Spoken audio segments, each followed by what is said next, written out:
Hello students, I am to discuss about myocarditis in childrens. बच्चों के अंदर myocarditis कैसे होता है। सबसे पहले हम जानेंगे what is means of the myo means होती है मसल्स। कार्डाइटिस यानी यहाँ पर जो ये वर्ड आया है मायोकार्डाइटिस, मायो मायो मीन्स क्या हो गया आपका मसल्स, और कार्डाइटिस यानी कार्डिक हार्ट की, और आइटिस माने होता है इन्फेक्शन एंड इन्फ्लामेशन, यानी हार्ट की मसल्स के अंदर इन्फेक्शन इन्फ्लामेशन होना क्या कहलाता है, मायोकार्डाइटिस। क्या कहलाता है, मायोकार्डाइटिस। डेफिनेशन से अगर हम इसकी देखिए कि मायोकार्डाइटिस क्या है, तो एक्यूट और chronic inflammation of the myocardium, यानी मायोकार्डियम लेयर के अंदर या तो अचानक से या एक लंबे समय से धीरे धीरे करके क्या हुआ है, इन्फ्लामेशन हुआ है, ऐसी कंडीशन को हम क्या बोलेंगे, मायोकार्डाइटिस। इसके क्या लक्षण हैं, कैरेक्टरिस्टिक क्या है इसके, तो इन्फ्लामेटरी सेल इन्फिल्ट्रेट इन मायोकार्डियम, यानी जो इन्फ्लामेटरी सेल्स है वो कहाँ इन्फिल्ट्रेट हो रही है, मायोकार्डियम लेयर के अंदर। इसके अलावा मायोसाइट डीजनरेशन और नेक्रोसिस, जो मायोसाइट्स है यानी मसल्स की जो सेल्स है उनके अंदर डीजनरेशन होना स्टार्ट हो जाएगा, है ना, और यानी उनका एक तरीके से मरना स्टार्ट हो जाएगा, नेक्रोसिस होना उनका स्टार्ट हो जाएगा। ये इसके क्या है, लक्षण है। इसकी ईटियोलॉजी की हम बात कर लेते हैं। इसकी ईटियोलॉजी क्या है, तो इसके अंदर अंदर वायरल बैक्टीरियल दोनों प्रकार का इन्फेक्शन होता है। इस चार्ट के अंदर आप अच्छे से समझ सकते हो कि इसके अंदर viral, bacterial, fungal, protozoal, parasitic सारे इन्फेक्शंस होते हैं। लेकिन मेनली हम किसके बारे में बात करेंगे, मेनली हम बात करेंगे वायरल और बैक्टीरियल के बारे में। तो ऐसे इन्फेक्शन जैसे कोकक्स की वायरस है ना, एंडो इसके अलावा इपिस्टिन वायरस है, प्रो वायरस है, डिनो वायरस है। तो ये ऐसे वायरस है जो कहीं ना कहीं हार्ट की लेयर के अंदर इन्फ्लामेशन कर सकती है। बैक्टीरिया की बात करें तो हम ये जो बैक्टीरियल इन्फेक्शन होता है ये लेस कॉमन होता है, और जैसे कि डिप्थीरिया हो गया, है ना, ये एक ऐसा बैक्टीरिया है जो मायोकार्डाइटिस कर सकता है। तो इटियोलॉजिकल फैक्टर अगर हम बात करें क्या हुए, वायरल इन्फेक्शन, बैक्टीरियल इन्फेक्शन, बाकी अदर इन्फेक्शन भी हो सकते हैं। पैथोजेंस जो होते हैं, अगर इसके करेक्टरिस्ट की बात करें तो क्या करेक्टराइज इसके होंगे, मायोकार्डिक इन्फ्लामेशन क्या होगा, मायोकार्डियम के अंदर इन्फ्लामेशन होगा, नेक्रोसिस होगा और फाइब्रोसिस होगा। फाइब्रोसिस मैं आपको बता चुका हूँ, अगर फिर बता देता हूँ कि जब नेक्रोसिस होने के बाद में एक वहाँ पे जो स्ट्रक्चर बनती है, जैसे हमें कोई स्किन पर कोई टिश्यूज डैमेज हो जाए, डैमेज होने के बाद में जो एक हार्डनेस जैसी स्ट्रक्चर बनती है उसको हम क्या बोलते हैं, फाइब्रोसिस बोलते हैं।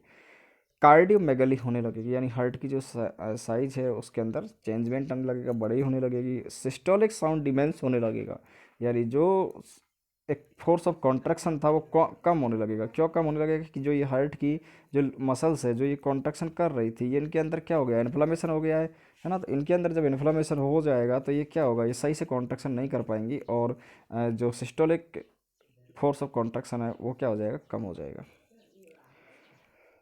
नेक्स्ट, मायोकार्डियल डैमेज होना स्टार्ट हो जाएगी, और सीजीएचएफ हो सकता है, यानी जो कार्डियक हार्ट फेलियर भी हो सकता है। इसके अलावा धीरे धीरे शॉक वाली कंडीशन में भी बच्चा जा सकता है। रिदम है वो अरिदमिक हो जाएगी। अरिदमिक मतलब होता है जो रिदम होती है, जैसे किस तरीके से चलती है, यहाँ से हम देखें इस तरीके से अगर बराबर कोई चीज़ चल रही है तो उसको हम बोलेंगे रिदम।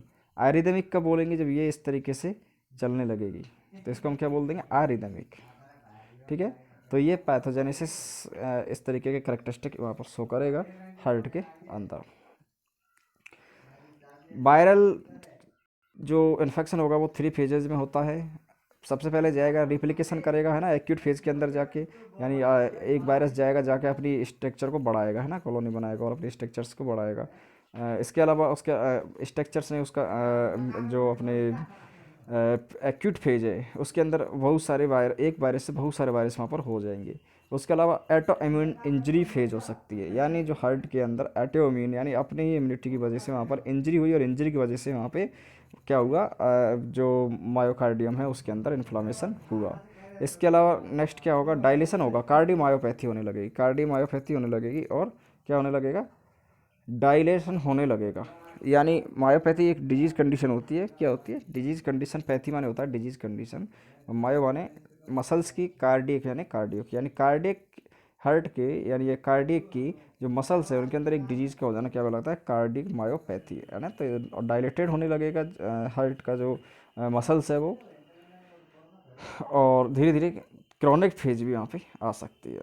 साइन सिम्टम की अगर हम बात करें तो मेनली साइन सिम्टम डिपेंड करता है कितनी रेंज के अंदर मायोकार्डाइटिस हुआ है ना। क्या सिम्टम्स है, एसिम्टोमेटिक है या सिम्टोमेटिक है, नॉन स्पेसिफिक है, जनरल है, कैसी बीमारी है, कार्डियनिक शोक हुआ या नहीं हुआ है ना, हुआ है तो व्यक्ति अचानक से क्या कर सकता है, डेथ भी कर सकता है। जनरल अगर हम बात करें कि क्या हमको देखने को मिलेगा, तो हमको फीवर देखने को मिलेगा, रेस्पिरेटरी डिस्ट्रेस हमको देखने को मिलेगा, टेकिकार्डिया, हाइपोटेंशन है, गैलोप रिदम। गैलोप रिदम क्या होती है, जो हार्ट के अंदर फीलिंग होती है, यानी हार्ट के अंदर जो ब्लड आता है एट्रियम से वेंट्रिकल के अंदर, तो जो आवाज़ आती है या फिर जिस प्रोसेस से वो आता है उसको हम क्या बोलते हैं, गैलोप रिदम हम उसको बोलते हैं। इसके अलावा एसोसिएटेड फाइंडिंग की अगर बात करें तो हम उसके अंदर क्या हो सकता है, इसके अंदर देखिए एपेटाइटिस और मेनिंजाइटिस देखने को मिल सकते हैं, यानी एपेटाइटिस और मेनिंजाइटिस इसके अंदर हमको देखने को मिल सकते हैं। नेक्स्ट अगर हम बात करें कि अगर किसी को क्रोनिक मायोकार्डाइटिस हुआ है तो उसके अंदर हमको क्या देखने को मिलेगा, क्या उसके अंदर साइन एंड सिम्टम प्रेजेंट रहेंगे, है ना। एक्यूट के अंदर भी रहते हैं और क्रोनिक के अंदर भी रहते हैं। पाल्पिटेशंस देखने को मिलेगा व्यक्ति के अंदर। इसके अलावा जो फटिगनेस है, फटिगबिलिटी है, वो ईजिली उस व्यक्ति को आने लगेगी, है ना। इसके अलावा साइनोकॉप उस व्यक्ति को होने लगेगा। साइनोकॉप एक ऐसी कंडीशन होती है जब व्यक्ति के अंदर ब्लड का प्रेशर कम हो जाता है आर्टरीज के अंदर, तो उस समय व्यक्ति को थोड़ी देर के लिए क्या आ जाती है, एक तरीके से मूर्छित हो जाता है या अनकॉन्शियस हो जाता है, तो उस कंडीशन को हम क्या बोलते हैं, साइनोकॉप कहते हैं।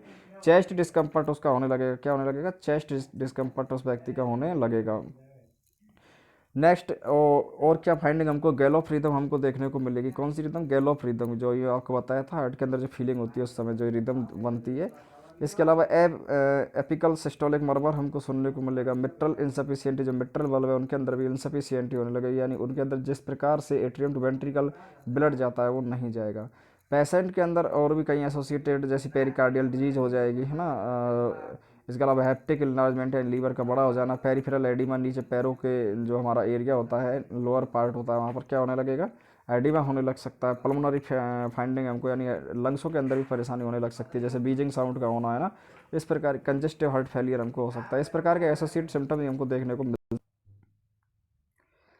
नेक्स्ट हम बात कर रहे हैं डायग्नोसिस की, तो हम ईसीजी करेंगे, चेस्ट एक्सरे करेंगे, इकोकार्डियोग्राफी करेंगे और एंडोकार्डिक बायोप्सी हम कर सकते हैं। ईसीजी के अंदर हमको देखने को मिलेगा कि जो इलेक्ट्रोकार्डियोग्राफी जो हम करते हैं तो हमको देखने को मिलेगा कि जो टेकिकार्डिया है, वेंट्रिकुलर एरिथमिया है ना, हार्ट के अंदर ब्लॉकेज है, क्यूआरएस वोल्टेज क्या है, और एसटी सेगमेंट का जो एलिवेशन है या नहीं है, तो ये सारे चेंजेस, टी वेव के अंदर चेंजेस, ये चेंजेस हमको देखने को मिलेंगे। चेस्ट एक्सरे के अंदर हम देखेंगे कार्डियोमेगली हुआ या नहीं हुआ, यानी हार्ट की साइज बड़ी है या नहीं बड़ी है, पल्मोनरी वस्कुलर प्रोमिनेंस सही है या नहीं है, पल्मोनरी के अंदर एडिमा तो नहीं है, लंग्स के अंदर एडिमा तो नहीं है, प्लूरल इन्फ्यूजन तो नहीं हो गया है, जो लंग्स के चारों ओर की जो लेयर होती है, जो एक स्पेस होता है प्लूरल इन्फ्यूजन, वहाँ पे हो तो नहीं गया प्लूरल कैविटी के अंदर, ये हम उसके अंदर देखेंगे। इकोकार्डियोग्राम के अंदर हम देखेंगे कि जो कार्डियक जो फंक्शन है वो फंक्शन सही से हार्ट कर रहा है या नहीं कर रहा है। तो कार्डियोग्राफी के इकोकार्डियोग्राफी के अंदर हम क्या बोलते हैं, इसको आजकल 2D इको बोलते हैं, तो उसके अंदर हम देखेंगे कि जो फंक्शन है वो सही से कर रहा है या नहीं कर रहा है। इंडोकार्डियल बायोप्सी करके देखेंगे, बायोप्सी के अंदर हम मायोकार्डियम की लेयर देखे लेंगे हम, और सॉरी वहाँ से हम टिश्यूज़ लेंगे, टिश्यूज़ ले जाके हम उसका एग्जामिनेशन करेंगे और देखेंगे कि जो सेल्स है जो डैमेज हुई है या नहीं हुई है, यानी मायोसाइट्स डैमेज हुई है या नहीं हुई है। अदर अगर हम बात करें कि सपोर्टिव और कौन कौन से इन्वेस्टिगेशन हम कर सकते हैं, तो हम WBC कर सकते हैं। WBC एलिवेटेड हो जाती है कोई भी इन्फेक्शन जब बॉडी के अंदर होता है, तो ESR इंक्रीज हो जाता है अगर जब बॉडी के अंदर ऑक्सीजन की कमी होती है, और इसके अलावा बॉडी के अंदर इन्फेक्शंस होता है, तो है ना, कोई भी छोटा मोटा इन्फेक्शन जैसे टाइफाइड वगैरह होता है उसमें भी ESR क्या हो जाता है, इंक्रीज हो जाता है। इसके अलावा ट्रोपिनिन का लेवल हम देखेंगे, ट्रोपिनिन एलिवेटेड होने लगेगा। इसके अलावा जो क्रेटराइज काइनेज होता है CK, ये भी एलिवेटेड होने लगा। ये सब प्रोटीन्स होती है हार्ट की लेयरों से निकलती है, जो मायोकार्डियम लेयर है यहीं से ये निकलती है, मसल्सों से सॉरी। और इसके अलावा एस्पिरेट एमिनो ट्रांसफर्स में भी एलिवेटेड हो सकता है। ट्रीटमेंट की बात करें कि हम ऐसे व्यक्ति को क्या ट्रीट मानेंगे, तो प्राइमरी थेरेपी की अगर की बात करें तो सपोर्टिव थेरेपी, और दूसरी अगर हम क्लिनिकल साइन के अनुसार हमको क्या करेंगे, सिम्टोमेटिक ट्रीटमेंट हम करेंगे। ठीक है, तो सपोर्टिव थेरेपी तो हम देते ही है, वो डाइट हो गया, चाहे स्लीप हो गया, रेस्ट हो गया, एक्सरसाइज हो गया। सपोर्टिव थेरेपी के अंदर हम एसिडिटी इनिवेटर्स हम यूज करेंगे, है ना।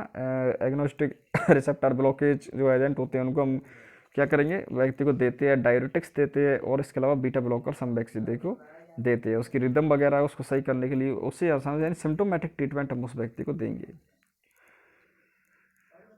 नेक्स्ट अगर हम बात करें रोल ऑफ इम्यूनोमोडुलेशन थेरेपी, इम्यूनोमोडुलेशन थेरेपी होती है जिसके अंदर हम इंट्रावेसन वेनस इम्यून ग्लोबुलिन देते हैं, है ना, जिससे क्या होता है जो व्यक्ति है उसको एक्यूट जो फ्लूमेंट मायोकार्डाइटिस हुआ है उसके अंदर रिलीफ मिलता है। इसके अलावा कार्टिकोस्टेरॉइड जो होता है, स्टेरॉइड व्यक्ति को हम देते हैं जिससे बच्चे की जो पल्मोनरी इन्फेक्शन भी अगर साथ में है और जो रिकवर होने का एक प्रोसेस होता है वो थोड़ा सा क्या हो जाता है, इंक्रीज हो जाता है। ठीक है, इसके अलावा इम्यूनोसप्रेसेंस व्यक्ति रिसीव अगर कर रहा है तो हम उसको रिप्लेस कर सकते हैं स्टेरॉइड को किसी और फॉर्म में। नेक्स्ट अगर हम बात करें प्रोग्नोसिस की, किसका प्रोग्नोसिस कैसा है, तो लगभग न्यूबॉर्न के अंदर 75% इसका मोर्टेलिटी दर है। 75% इसका क्या मोर्टेलिटी दर है, न्यूबॉर्न के अंदर बहुत पुअर है इसका प्रोग्नोसिस। और जो चिल्ड्रंस होते हैं, एडोलसेंस होते हैं, उनके अंदर इसका प्रोग्नोसिस अच्छा है, गुड, बहुत अच्छा नहीं कह सकते, मतलब बेटर है कि हाँ प्रोग्नोसिस कर सकते हैं। इसके अलावा वेंट्रिकुलर जो फंक्शंस होते हैं वो 10 लगभग 10 to 15% जो 50% जो पेशेंट होते हैं उनके अंदर रिकवर हो जाती है, क्योंकि इसके अंदर जब हमारे हार्ट की, देखिए इस इन्फेक्शन के अंदर जब भी ये होगा तो जैसे ये हमारा वेंट्रिकुलर होते हैं दोनों, इनकी जो ये मसल्स होती है ये हमारी इंपॉर्टेंट होती है किस काम के लिए, कॉन्ट्रैक्शन के लिए। क्या क्या कॉन्ट्रैक्शन करने के लिए, यानी जो स्ट्रोक वॉल्यूम उसको बाहर निकालने के लिए ब्लड के वो, इनके अंदर जो इन्फेक्शन इन्फ्लामेशन होता है तो ये अपना काम करना एकदम कम कर देती है। तो ऐसी कंडीशन के लिए इसको यानी इस फंक्शन को वापस से रिकवर करने के लिए हमको ये सारा ट्रीटमेंट देना पड़ता है। Thank you for joining.